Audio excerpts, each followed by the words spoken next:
Hola, sóc Joan Espinosa i vos llegiré el conte Les mandarines de Cap d'Any, de Jovi Lozano Seser.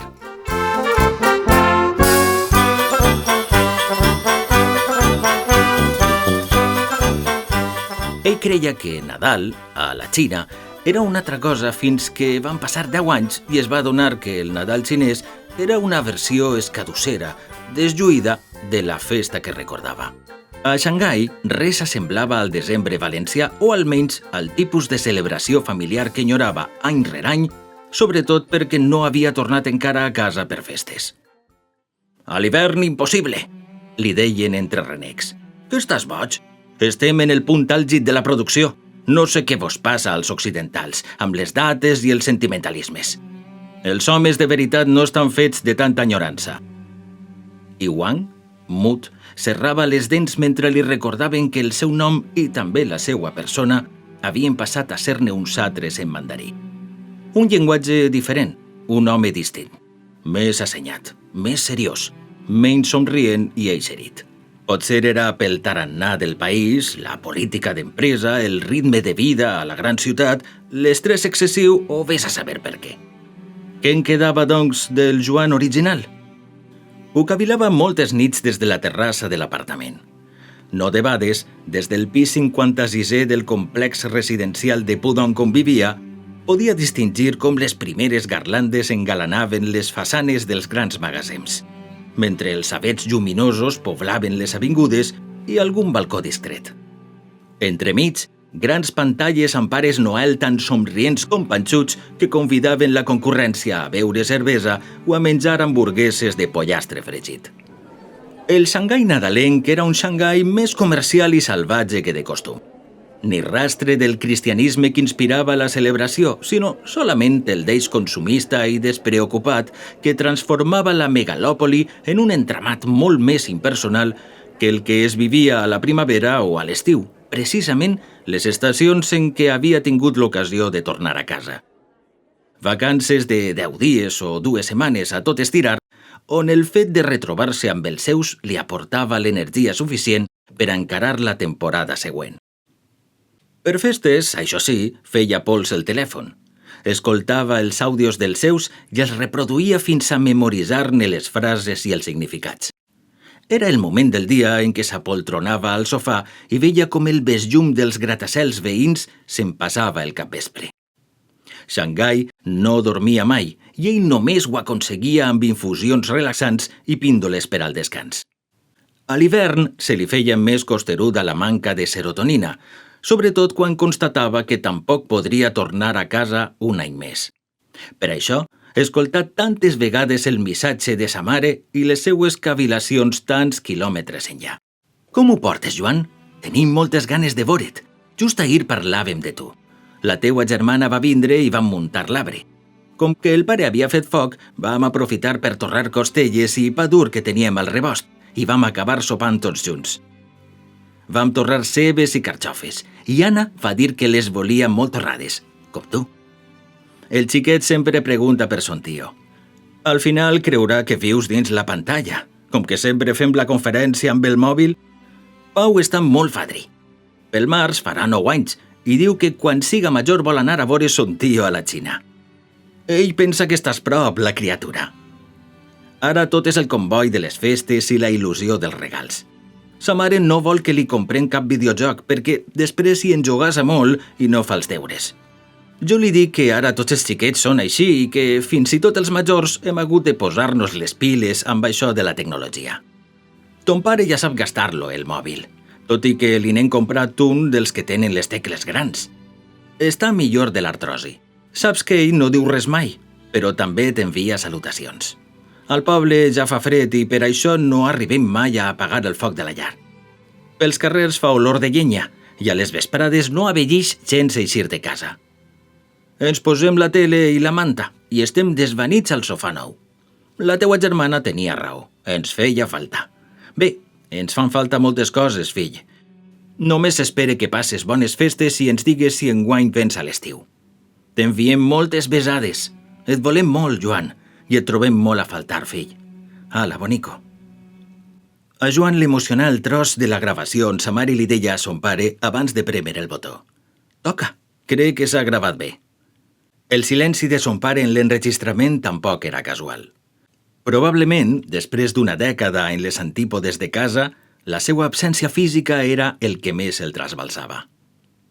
Es barallaren abans de la partida, en l'etapa de la seva adolescència. Com a home de camp, no tenia previst que el seu fill únic optara pels estudis universitaris en comptes d'agafar les regnes de les propietats familiars. Una nissaga lligada a l'horta i, sobretot, a l'època daurada de la taronja.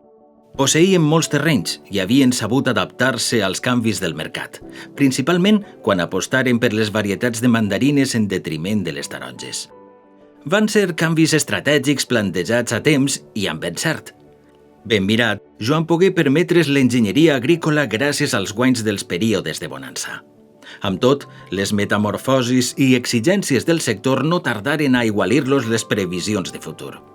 Els 2 últims anys d'estudis del fill major ja no foren tan afortunats per al gremi dels llauradors i suposaren l'inici del declivi del negoci familiar. A les acaballes dels anys 90, la globalització de les mercaderies situava el cítric valencià en una embrollada cruïlla de competitivitat i posicionament de marca. En un entorn tan ferotge com arriscat, el llegat agrícola del seu s'acabà fent aigües i no precisament pel tramat de sèquies que havia nodrit sempre els seus conreus. Com un cor grec, son pare condemnava la fallida nit i dia en una salmòdia que ell encara podia recitar fil per randa des de la capital industrial xinesa. Oh, Europa, de nou ens has traït. Tots els teus governs de merda que ens han portat a la destrossa. Què en sabran ells dels nostres bancals? Digues, què en saben ells de la terra? Homes que mai s'han enfangat els camals, ni arromangat les camises. Homes de corbata grossa i ulleres menudes. Tots una colla de malparits. Aquesta gentola és la nostra destrucció. Ells no han defès mai com calia la nostra taronja. Va ser aleshores, en el mar d'aquella crisi agrícola, quan Joan i son pare trencaren palletes. L'home havia estalviat fins a l'últim cèntim per a finançar la llicenciatura del fill i resulta que el deixeble no veia futur en l'herència familiar. En discutiren nit i dia. El desencís de Joan se solapava amb la desesperació del patriarca i el neguit d'una mare que no sabia com sufocar l'incendi. Alterats, treien foc pels queixals mentre la filla se sumava a l'enrenou per mirar de pal·liar la tensió. Res a fer. Es tractava de 2 generacions llaurades per un solc diferent i de 2 postures irreconciliables que res ni ningú podia acostar ja. De la discussió es passà a la brega i del conflicte s'arribà al silenci. Quan Joan rebé l'oferta laboral per anar-se'n a la Xina, ja feia més d'un any que no es parlava amb son pare. Tenia 24 anys i una maleta plena d'il·lusions que no tenien res a veure amb les fanecades que duien el seu cognom. Aquell llegat, tal com havia fet amb son pare, només podia acartonar-li la cara i els ossos. Malmetre-li les articulacions i enverinar-li l'esperit, tan procliu a emmalaltir de por. Les tempestes, les granissades, les assegurances, el preu minvant de la roba, les plagues, els cucs... Un corcó que li havia arrossegat l'ànima, tant al pare com a la família sencera, sense deixar ni una engruna d'assossec. I fou així, a poc, que els camps s'empestaren de brossa. Primer, els horts més costosos, poc després, els més rendibles. En pocs anys, l'imperi fruiter se n'anà en orris, mentre l'hereu del llinatge encetava una carrera professional a 9.000 quilòmetres de distància. Emmudit, son pare no ho digué mai, però per a ell el traïdor més sagnant era el fill i no el context de les exportacions ni el fracàs de la venda de la mercaderia a pèrdues. Amb el cigarret tremolós entre els dits, Joan ho rumià detingudament.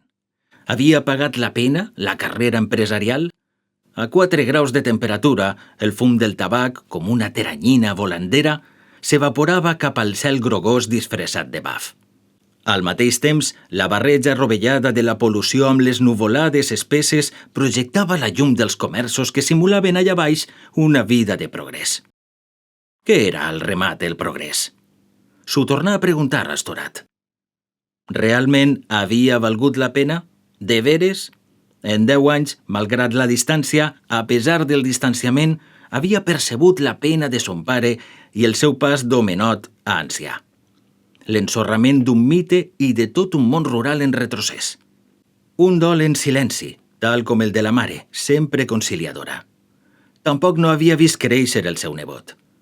N'havia vist fotos, instants, vídeos fugaços.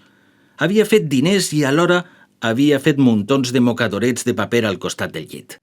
Xopats i consumits de tant de plorar n'eren testimoni de l'angúnia. Els mocadors els plegava l'endemà, en un dels matins queferosos en què decidí, després d'una dècada de resignació, que el seu conte xinès havia acabat. Havia fet 1000 càlculs i previsions, però tenia una cosa clara. El nou any no el començaria a la capital més poblada del món. De cap manera viuria un altre Nadal apàtrida i solitari lluny dels seus. Ho decidí en un tres i no res, com si la dècada oriental tinguera una data ferma de caducitat. La carta de comiat a l'empresa la redactà posseït per l'entusiasme de la renúncia. La missiva va sorprendre tothom en la corporació, excepte qui havia redactat l'escrit. Benvolguts senyors, els manifeste l'agraïment més sincer després de 10 anys al servei de la seua marca. Però ha arribat el moment de dir-los adeu. Sé que ho hauria de comunicar d'una altra manera, però és el que sent ara mateix i els assegure que no em penedisc de la meua decisió. Necessite el caliu dels meus en aquest moment de l'any i, per tant, els comunique el cessament definitiu en la meua activitat després de 10 anys com a enginyer a l'empresa. Bon Nadal i bon any. El més cridaner de la comunicació va ser que Joan ja no va tindre ocasió de veure la cara dels superiors. No endevinà si era de pomes agres o de pocs amics. Al cap i a la fi, a Xangai tampoc va fer lliga amb ningú. Lluny dels gratacels d'espill del seu districte, l'avió s'enlairà un 30 de desembre per a no retornar-hi mai més. 12 hores fins a Zúrich i després una escala cap a València de 2 hores més. Pel bitllet pagà una fortuna, tot sabent que no hi havia seients per als vols previs al 25 de desembre. Pensat i fet, l'equipatge era tan reduït com la motxilla amb què arribà al país 10 anys abans.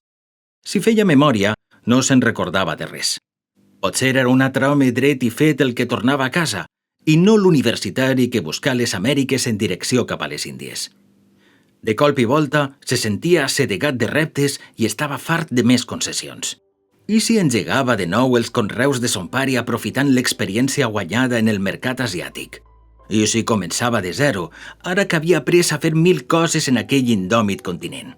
En seria capaç, després de tot? El vol transoceànic deixà rere moltes capes de si mateix fins a erosionar la corfa de duresa, també de resistència, amb què Joan havia bastit una personalitat hermètica i a prova de sensibilitats. Es reconcilià amb si mateix en aterrar a l'últim aeroport i ensumar una olor diferent. Era el seu país, a punt de canviar d'any, amb la seua atmosfera de bunyols de carabassa i el seu cel clapejat de rosegons i panellets. Era la flaire dolça que percebé al poble quan el taxi el deixà a prop de casa, mentre recorria els carrers empedrats que s'enfilaven cap a la preuada adreça.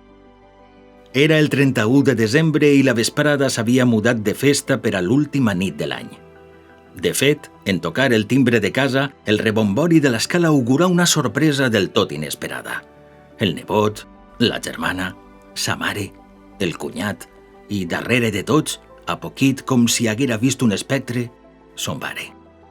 La barana de l'escala, plena de llumenetes, acollí l'encontre.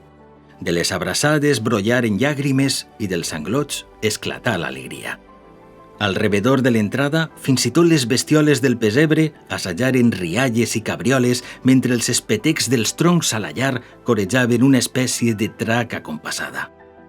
Com si fora un Jesuset aplegat des de Belém, Joan havia aparegut del no-res per a sembrar de joia la darrera nit de l'any.